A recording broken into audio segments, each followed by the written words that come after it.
খোয়াই নদী বছরের বেশিরভাগ সময় থাকে শান্ত, তবে প্রতি বর্ষায় স্রোতহীন এই নদীর রুদ্ররূপে আতঙ্কে থাকেন হবিগঞ্জবাসী।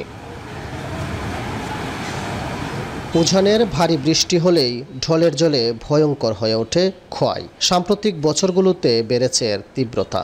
সবশেষ আগস্ট মাসে এই নদীর পানি ছাড়িয়ে যায় বিপদসীমার 277 সেন্টিমিটার, যা কয়েক দশকের মধ্যে সর্বোচ্চ। আর আধা মিটার পানি বাড়লেই তলিয়ে যেত হবিগঞ্জ শহর।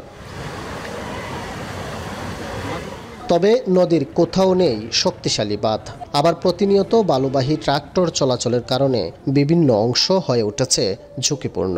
স্থানীয়দের অভিযোগ, বাঁধের সংস্কারে চলে নানা অনিয়ম। ঠিকাদারের এই গাফলাতির কারণে ওই যে মালগুলা আপনি দেখতেছেন বাঁধের মধ্যে যে বস্তাগুলা, এগুলা যথাযথভাবে ফালানো হয় নাই। আমাদের কাজ সম্পূর্ণভাবে কমপ্লিট না করে তারা অর্ধেক কাজ করে চলে যায়, মানে কমপ্লিট কোনো কাজই করে না। ওই কারণে আমরা যে পূর্ববর্তী এলাকারবাসী সবাই একটু বিপদ সংখ্যার মধ্যে আছি। পানি ভাঙে যায়, আমরা চেষ্টা করি বরার, কিন্তু আমরা তো লোক পাই না। যারা ফাইনবোর্ডে কাজ করতো এরাও মানে কোনো খবর সবর নাই। এদিকে পানি উন্নয়ন বোর্ডের কর্মকর্তারা জানান, খোয়াই নদীর তলদেশ শহর থেকে অন্তত 15 ফুট উঁচুতে। এছাড়া ড্রেজিং না করায় নদীর তলদেশ ভরাট হয়ে কমেছে পানির ধারণ ক্ষমতা। এ অবস্থায় অপরিকল্পিতভাবে মাটি বালু উত্তোলনের ফলে পরিবর্তন হচ্ছে নদীর গতিপথ। খোয়াই নদীটা বিজ্ঞানসম্মতভাবে দ্রুততার সঙ্গে খনন করা দরকার। পাশাপাশি যে নদী থেকে যে অনিয়ন্ত্রিতভাবে নিয়ম নীতি তোয়াক্কা করে যে বালু মাটি উত্তোলন করা হয়, ভারী যন্ত্রপত্র নদীতে নামানো হয়, সেগুলো নামানো যাবে না। যখন বাঁধের উপর রাস্তা করার প্রয়োজন হবে, তাহলে অবশ্যই আমাদের অনাপত্তিপত্র নিতে হবে, বাঁধের ডিজাইন লেভেলটা জেনে নিতে হবে।